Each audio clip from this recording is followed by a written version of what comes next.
Assalamualaikum warahmatullahi wabarakatuh. Kembali lagi di channel History Hidup bersama saya Dede Herlambang. Di video ini saya akan menjelaskan cara pengisian daftar riwayat hidup untuk mendaftar lamaran pekerjaan. Oke, setelah saya siapkan satu tampilan daftar riwayat hidup sebagai contoh pengisian. Yang belum memiliki template daftar riwayat hidup ini atau yang lainnya akan saya siapkan di linknya di bawah deskripsi video yang saya buat ini. Ini tampilan lengkapnya ya teman-teman. Halaman pertama seperti ini. Ini sebagai contohnya, atau mungkin nanti banyak pilihan ya, silahkan di download saja di link yang sudah saya siapkan. Dan ini yang kedua, data pendukung. Jadi ada dua halaman, satu halaman penjelasan dan kedua halaman data pendukung. Langsung saja.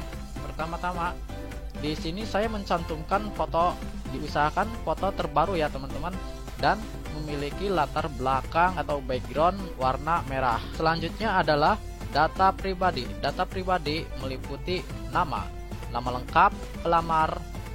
Nah, kemudian tempat tanggal lahir. Nah, di sini silakan tinggal diedit ya, seperti contohnya semuanya. Oke, alamat di sini silakan isi dengan alamat sesuai KTP ataupun bisa nanti domisili. Nah, di sini di poin nomor telepon diusahakan memiliki dua nomor telepon ya teman-teman.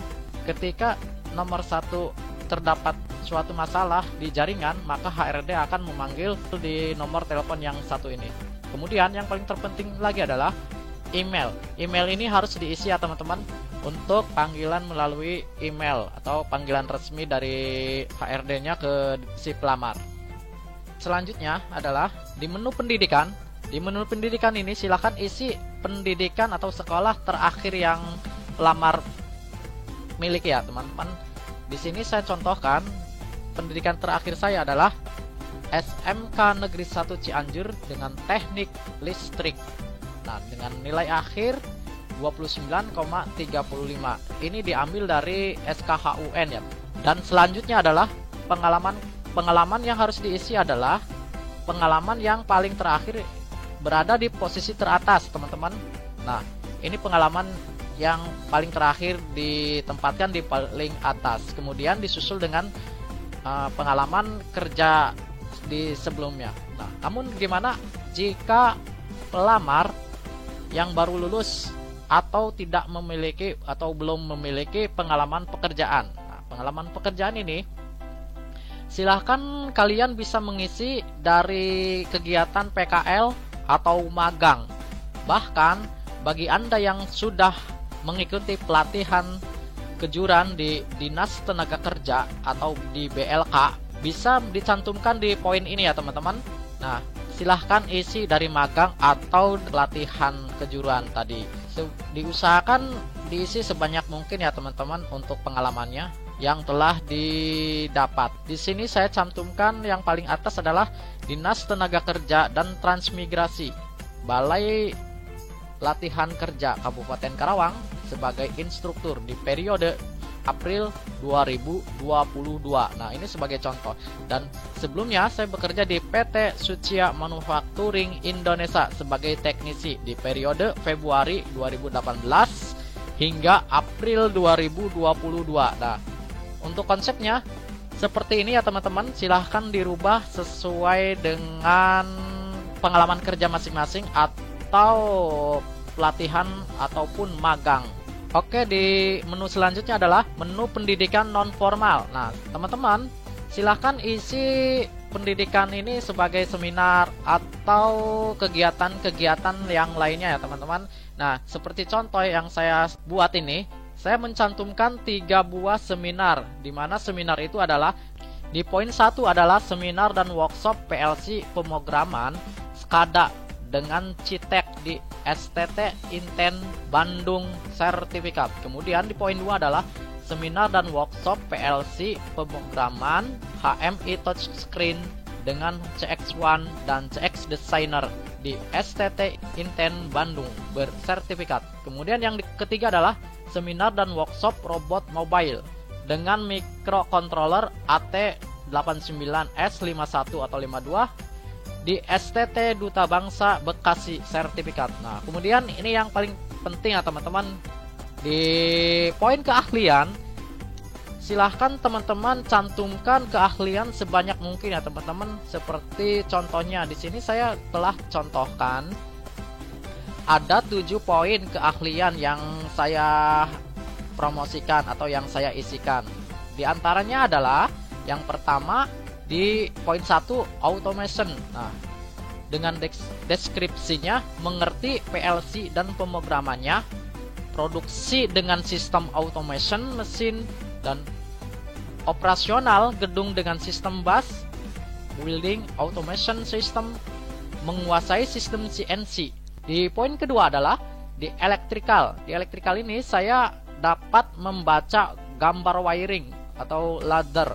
Nah, di sini kemudian memahami kelistrikan panel dan dapat mengoperasikan chiller, pemasangan instalasi CCTV. Untuk di poin ketiga saya mencantumkan mechanical. Di sini saya dapat memperbaiki motor listrik atau membongkar kemudian dipasang untuk diperbaiki ya teman-teman, dan dapat memperbaiki sensor-sensor di mesin. Biasanya terdapat sensor-sensor.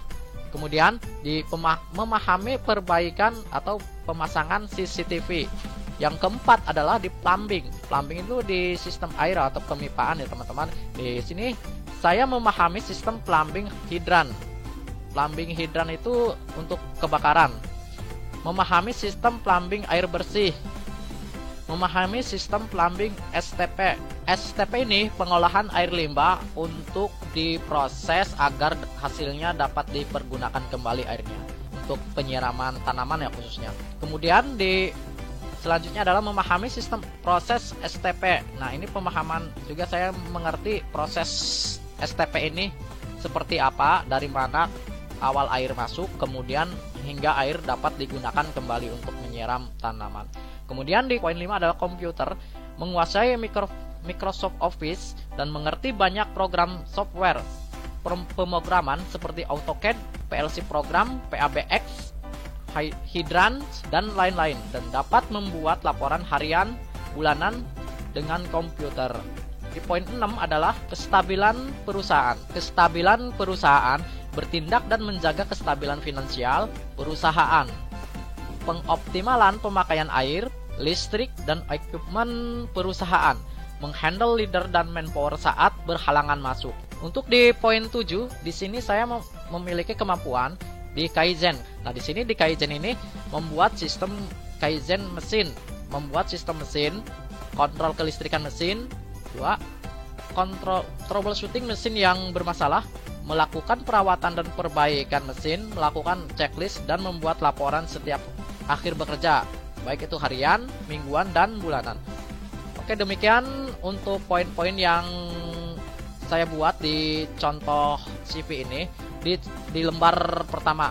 Untuk di lembar kedua adalah hanya sebagai pendukung, saya mencantumkan di sini adalah foto terbaru, kemudian KTP, dan KTP ini untuk saat sekarang ini bisa kalian gunakan atau tidak ya, karena takut disalahgunakan.